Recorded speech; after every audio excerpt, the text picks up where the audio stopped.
Hello, beautiful listeners. Today we are going to analyze a piece titled Waltz Opus 9, Number 1, D 365, composed by the wonderful Schubert, whose musical stylings defined an era, or at least our video project.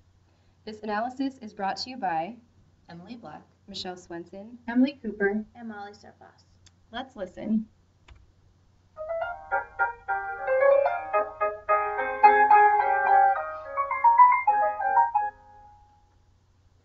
I'll start us off with the definition of the phrase model.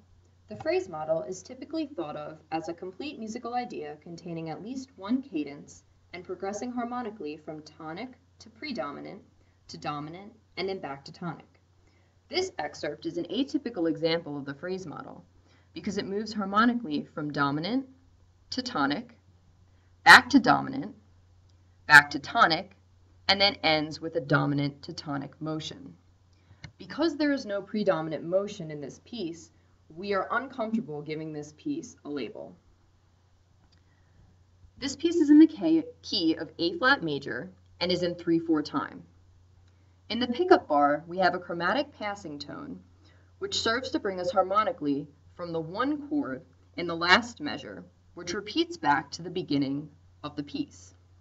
Next, we see an incomplete neighbor tone, which is so named because it ascends by half step from the E natural and jumps down to a different pitch before the neighbor motion is complete.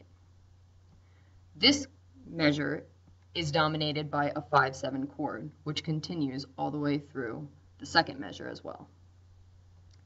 Next, we see C as a passing tone and D natural as a chromatic passing tone. This D natural is also part of the appoggiatura, which becomes fully manifest in bar 3. In bar 3, we see a pedal 1/6/4 with the bass note as the pedal. F in the soprano is the middle of the appoggiatura, which resolves to the E flat in beat 2.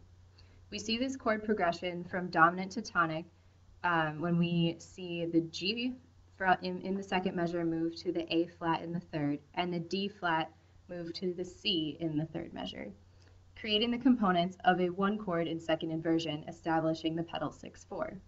Normally, in a pedal 6/4, the changing voices move up stepwise, but in this chord progression, since the D flat is the 7th of the 5/7 chord in the first and second measures, it has to resolve down to the C. On the third beat of the measure 4, we see the preparation of a suspension that resolves in measure 5. After the preparation from the last beat of the fourth measure, the first beat suspends and then resolves in the second beat. We believe that the three chords are in 5/7 because there are 4 notes in the chords, E flat, B flat, D flat, G, and follows root position with the E flat in the bass. The sixth measure continues with the 5/7s, the whole 2 measures continuing in the dominant. The C belonging to the passing tone in the triplet in the soprano does not belong in the chord, so that's why we call it a passing tone. In measure 7, the pedal continues and we move to a 1/6/4. We see a chromatic passing tone in the first beat of this measure. We see the same motion as we did in the second and third measure as we move to a pedal 6/4 once again.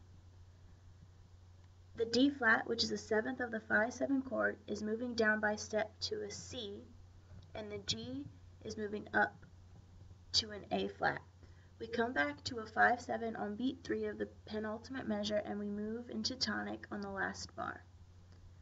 The movement creates a perfect authentic cadence, which is characterized by the soprano moving from scale degree 7 to scale degree 1 and the bass moving from a scale degree 5 to a scale degree 1.